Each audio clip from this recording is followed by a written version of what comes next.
กราบสบายดีและสวัสดีจ้าพี่ๆ FC ทุกคนเนาะมื้อนี้ก็มาพบกับช่องน้องเอิญซาร่ามาพร้อมหญิงลีสาวลาวสาวลาวลินดาเนาะสามสาวอีกแล้วทุกคนมื้อนี้สามสาวสิพากันไปหาเลาะป่าเนาะเพราะว่ามื้อนี้บรรยากาศดีบ่มีแสงแดดจะเลยพากันไปเลาะถึงสิมีแสงแดดบ่มีแสงแดดก็ไปคือเก่าแต่ว่า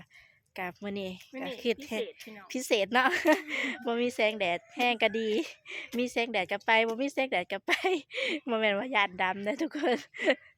แบบว่ามื้อนี้แห้งก็อากาศดีเนาะมันมืดครึ้มเบิ่งคือฝนสิตกเพราะว่ามื้อเช้านี่ก็ยิบๆมาอยู่เนาะฝากทุกคนไปลุ้นเบิ่งว่าสิได้หยังเนาะเลาะไปเรื่อยๆนี่พี่น้องเพิ่นนี่ก็เลาะมาเรื่อยๆจนฮอดนาเฮาแล้วฮอดนาเฮาแล้วอันนี้ก็สิเป็นบ่อนเคยหาเห็ดเนาะเห็ดเห็ดดินอันนี้ช่วงมาหาท่านนี่ล่ะกับสะหญิง คิดฮอดเนาะสะหญิงเห็นแล้วก็ได้ สลินแน่เนาะมานำกันหลายคนมื้อนี้เด็กๆก็มานำ2คนแล้วก็พี่จันนะเพิ่นจักเพิ่นอยู่จังใดล่ะ เลาะป่าเลาะโคกแต่ยังน้อยเนาะเล่นมาอันดอกกันนี่นะ คนไทยนี่ เห็นหมักจองเนาะมันเป็นแนวนี้เนาะเห็นเขาเก็บน่ะเนาะ นี่พี่น้องอันนี้เพิ่นเอิ้นน่ะหมักปิ้นเดี๋ยวจะยิงสิโน้นสิลงเบิ่งว่ามันสิปิ้นคือบ่ปิ้นอยู่ว่าน้องพี่น้องบ่ปิ้นจ้าโอ้ยเป็นน้อยเด็กน้อยหูคนไทยยังยุ่นเป็นกูได้ เลาะมานะมาพออันต้นผักอีหุ่มตัวอ่อนตัวแก่ก็มีเนาะยอดเพิ่นก็เห็นตัวอ่อนก็สิเอาอันยอดอ่อนเพิ่นละมื้อหนึงอันนี้สิเป็นต้นผักอีหุ่มอยู่นาอันแม่สะพรเนาะนาสะพร จะพูดก็เขาแล้วนะขึ้นสลินขึ้น สลินให้เอื้อยใหญ่เพิ่นขึ้นพี่น้อง น่ะชอบงัวเด้อถ้าคนไทยงัวสิมาลักกิน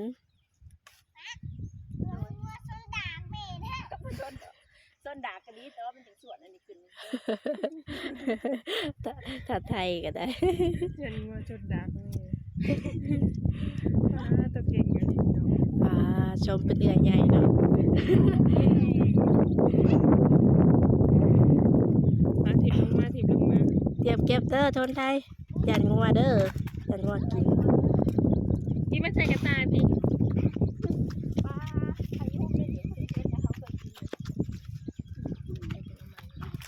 ต้องจังละ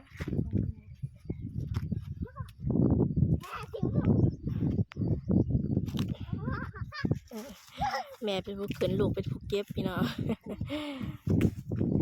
ไปไว้เด้อยันบ่ทันงัวเด้อโอ้ยลมมาแล้วก็เย็น พี่จันบอกกล้ามาใกล้แล้วเนาะมีที่ให้กับบินพี่น้องมีมียั่วอยู่ มีเมกี้ให้นะ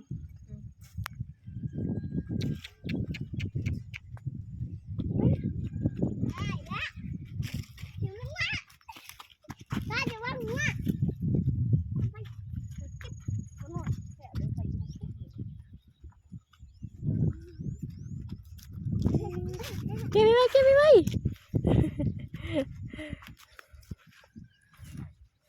คนละพี่น้อง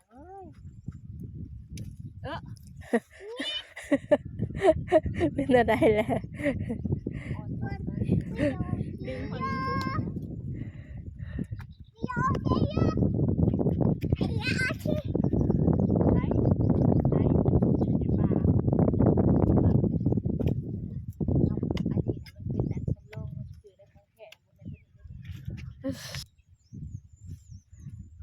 แต่เป็นปุ่มอีกแล้วทุกคนพอได้หนึ่งกินกับแจ่วเนาะคุยตุยแจ่วแมงแคนแหงคักเนาะชลินโทรรถก็ได้เดี๋ยวเขาบอกเองฮัลโหลยายจะเมื่อแล้วอุ้ยนายเค พี่จัดเมื่อปลาจำ มานำกันดีๆเมื่อปลากระจำ เป็ดผู้ใดแล้วนะบินมานะเป็ดเขาได้ค่ะ นี่พี่น้องบัดนี้เสื้อยิงเพิ่นก็ซ้อมใส่กระตาป๊าดจนเต็มกระตาทุกคนชลินเพิ่นถิ่มลงมาหยอดไฟอีหุ่มเนาะกินกับแจ่วแมงแคนก็คักแจ่วปลาแดกก็ดีโอ้เอามาแล้วน้ำลายไหลโหลดหิวข้าวโหลดพี่น้อง เมื่อบ่ ส่วนงูสิงวันก็แซ่บถึงไผอีหุ่มมันก็แซ่บไผอีหุ่มป่าเนาะไผอีหุ่มนาโทษนะท่านเนี่ยเล่นแม่ขี้ให้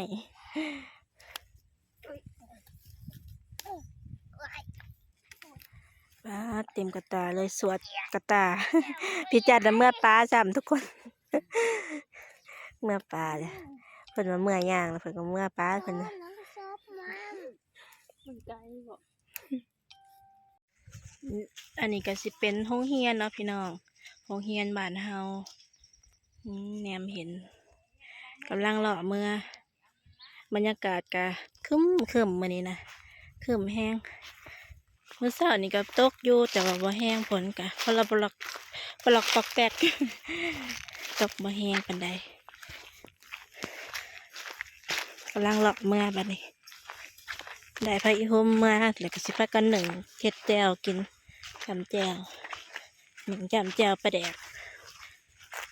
เลาะเมื่อเลยบรรยากาศดีนี่พี่น้องตอนนี้เลาะมาหอดเฮือนแล้ว มาพอดดอกอินทีอยู่ข้างเฮือนซาลินป๊าดโผดโพว่าดกทั้งงามทั้งดก ดอกอินทีเนาะภาษาบ้านเฮาถ้าฟังไทยเพิ่นสิเอิ้นดอกฟางเนาะป๊าดดกอะลีหรอไปเมื่อแล้วก็จิเมื่อเฮ็ดกินอยู่เฮือนอันพิจันเนาะหนึ่งอยู่เฮือนพิจันกำลังขวามทางไป นี่ทุกคนตอนนี้เสะเอิญกำลังจะดังไฟให้มันติดแล้วก็จังหนึ่งไฟหุ่มพี่น้อง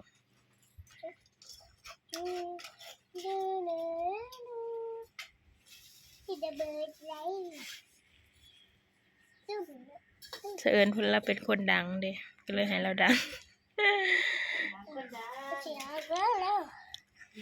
ก็เลยให้เราดัง คนดังนะคะนี่คือคนดังนะคะ คนดังไฟดอกว่า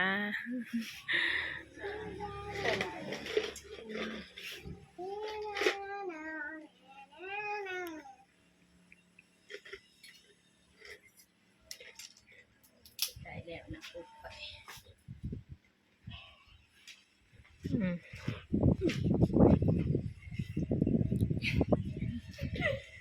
อย่างขาดเขาตรงนี้เห็นว่าอะไรก็ได้เป็นคนขึ้นเรือก่อน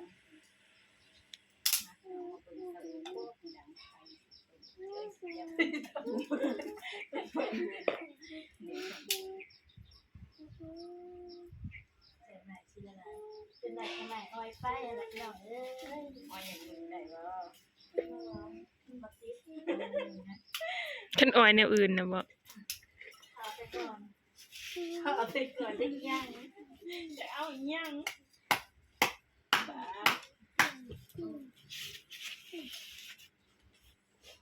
คิดติดอยู่บ่นอนทานใส่ในกลมกงเกงเอาทานนี้หน่อยปุ๊บปะ นี่ตอนนี้ช่วยยิงเพิ่นซ้อมใส่หัวเตรียมสิหนึ่งพี่น้อง กินเบิดสิบ่บ่เบิดก็ต้องเบิดเด้อ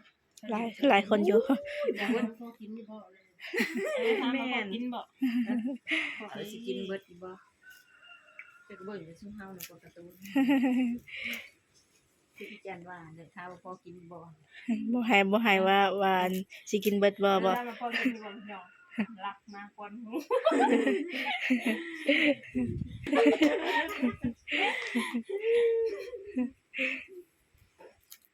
ฝันว่าได้ไปนำกันคืนนึงพี่น้องเคยยินกับพี่จันแล้วตอนสุดท้ายแล้วบ่ไปนำซับไปหอดถึงทางแล้วมาไปไปสุดเส้นทางบ่แม่นพันไปแล้วก็เลยบ่ได้ไปพี่น้องถ้าบ่พันได้ไปอันนี้พันไว้ก่อนก็เลยบ่ได้ไป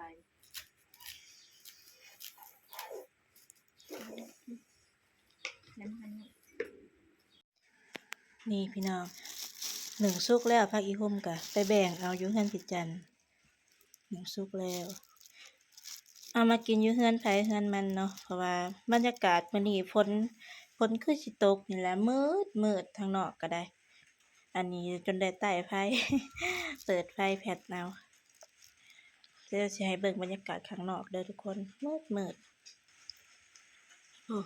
มืดแต่ว่าตะกี้น่ะมืดกว่านี้อีกบัดนี้นะมันเริ่มแจ้งออกแล้วท้องฟ้าก็มันมืดครึ้มเข้ามาเนาะฝนก็ปลอกปอกแป๊กปลอกปอกแป๊กแต่ว่าตกบ่แรงแบ่งเอามาแล้วพระอีพุ่มก็สิมากินกับปิ้ง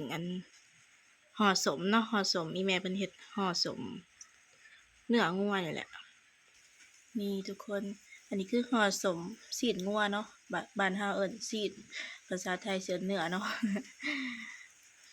ห่อใส่ใบตองเนาะกะว่าเพิ่นเป็นสมแล้วเฮาก็เอามาปิ้งกิน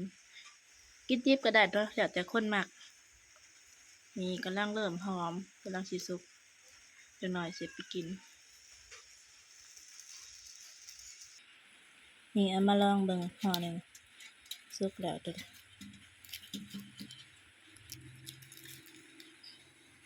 เดี๋ยวสิแกะใส่ถ้วยเอาไปกิน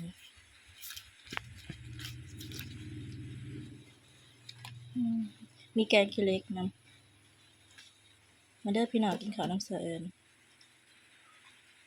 นี่กินกับสมกินกับสมเถอะกินกับหนึ่งพายีหุ่มสีขาวกันจะว่าเนาะบ่คือกินกับอันป่นแล้วเนาะมาทุกคนกินข้าวน้ำเสือเด้อมาพี่น้อง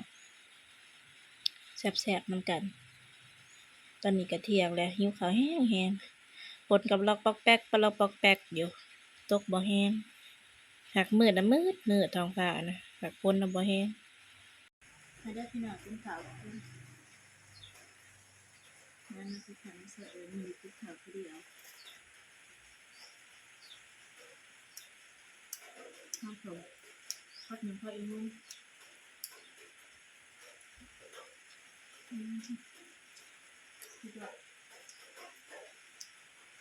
หิวข้าวจนสั่น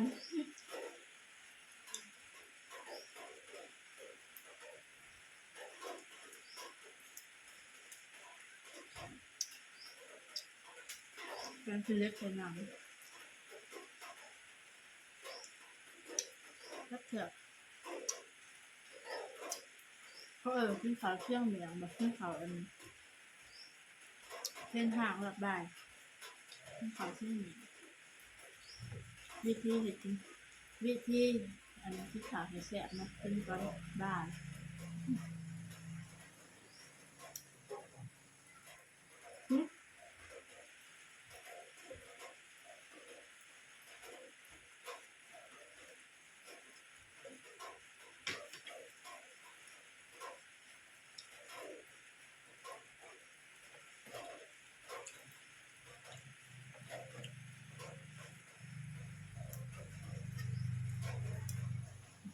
กินหอดเลยคือว่ากับจงได้นะอ้ายยังไงอ้ายกับร้าน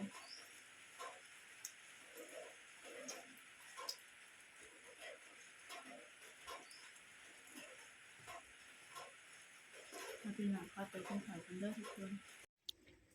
นี่อันนี้บรรยากาศข้างนอกเฮือนเนาะฝนกะตกพอทางสุ่มๆเนาะพอบ่เป็นขี้ฝุ่นนี่ตกบ่แห้ง พอได้ย่อยใส่ข้าวหน่อยหนึ่งย่อยปั๊บอันนี้สิเอิ้นว่าต้นดอกดอกเศรษฐีเนาะทางฝั่งไทยน่ะเพิ่นเอิ้นต้นอีหยังโป๊ยเซียนบ่ดอกโป๊ยเซียนพอดีบ่เป็นขี้ฝุ่นเนาะฝนตกซ้ำนี่กะหนทางจังหน่อยก็แห้งเบิ่งดอก แต่นี้5 ค่ำก็คือสิแห้งแล้วหนทางก็ได้